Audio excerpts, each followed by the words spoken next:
भारताकडे पुरेसा इंधन साठा आहे, गॅस सिलेंडर बंद होणार या अफवा आहेत असं भुजबळांनी म्हटलं। राज्यामध्ये 3 महिन्यात शक्य तिथे पीएनजी जोडणीवर भर देणार नागरी पुरवठा मंत्री छगन भुजबळ यांनी ही माहिती दिली आहे। आता हे सगळं असताना एक अफवाचं पीक जरा जास्त येतं की ते सिलेंडर बंद होणार। काल सुद्धा मुख्यमंत्र्यांनी सुद्धा सांगितलं की आमच्याकडे म्हणजे भारत सरकार पुरेसा साठा या सगळ्या गोष्टींचा आहे।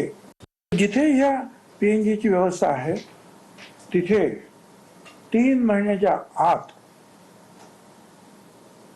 तुम्ही सगळ्यांनी जे आहे, मग घरगुती असतील, कमर्शियल असतील, कोणी असेल, त्यांनी अर्ज ताबडतोब करणं गरजेचं आहे। आणि हे अर्ज जे आहेत हे विशेषतः आमचे जे प्रत्येक जिल्ह्यामध्ये खरं म्हणजे वेगवेगळ्या कंपन्या, खूप कंपन्या ज्या आहेत त्यांना वेगवेगळे जे आहेत भाग वाटून दिलेले आहेत पीएनजी साठी। एवढं काय छापणं काही सोपी गोष्ट